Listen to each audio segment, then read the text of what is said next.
by grace, pengakuan dosa tidak lagi diperlukan. Apa yang sebenarnya firman Tuhan katakan tentang pengampunan dosa masa depan?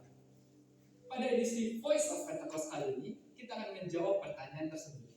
Saat kita menerima Tuhan Yesus sebagai Tuhan dan Juru Selamat, maka kita mengalami kelahiran baru dan kebenaran di dalam Kristus. Kelahiran baru menjadikan orang percaya anak Allah dan ciptaan yang baru. Keselamatan yang diperoleh pada tahap ini sejak kita mengenal Yesus, menerima Yesus dan melekat kepadanya dengan menjadi murid yang setia sampai kita menjadi sama seperti Yesus.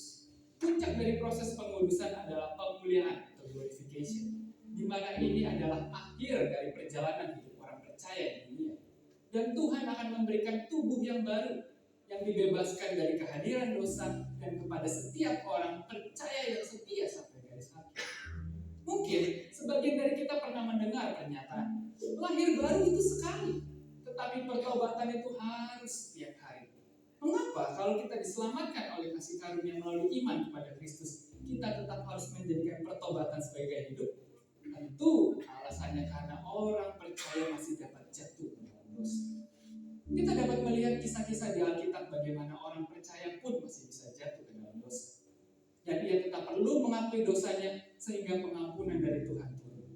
Di dalam 1 Korintus 11 ayat 28-31, Rasul Paulus meminta jemaat Korintus untuk memeriksa atau menguji diri sebelum menerima perjamuan kudus.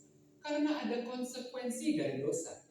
Dalam hal ini disebutkan menjadi lemah, sakit, bahkan meninggal. Bagi mereka yang belum memeriksakan dirinya dan memohon ampun dari Tuhan atas dosa-dosanya. Kalau mereka sudah diampuni atas dosa masa depannya, dosa yang dilakukan setelah mengalami kelahiran baru, mengapa masih ada konsekuensi dari dosa?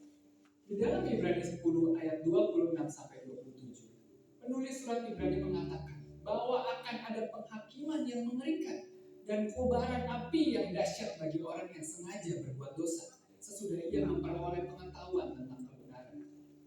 Kepada jemaat di Efesus, Pergamus, Tiatira, Sardis, dan Laodikia di kitab Wahyu, Tuhan meminta mereka untuk bertobat dari dosa-dosa mereka, agar mereka tidak mengalami penghukuman dan murka Tuhan.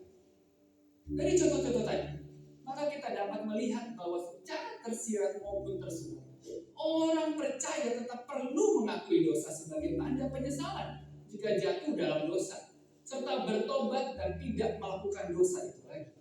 Selain itu, tidak ada satu ayat pun di dalam Alkitab yang mengatakan bahwa dosa masa depan atau dosa yang belum dilakukan sudah diampuni oleh Tuhan. Sehingga orang percaya tidak perlu lagi bertobat dan mengakui dosanya sepanjang kehidupan Tuhan di mereka. Pengampunan dan kasih karunia selalu tersedia bagi anak-anaknya yang sungguh-sungguh mau bertobat. Pengakuan dosa kita kepada Tuhan bukanlah usaha untuk mempermurah kasih karunia Tuhan. Akuilah dosa di hadapan Tuhan. Bertobatlah sungguh-sungguh dan kelegaan dari Tuhan akan turun kepada kita. Untuk penjelasan lebih lengkapnya dari tim teologi kami, silakan buka link yang ada di atas atau scan QR code.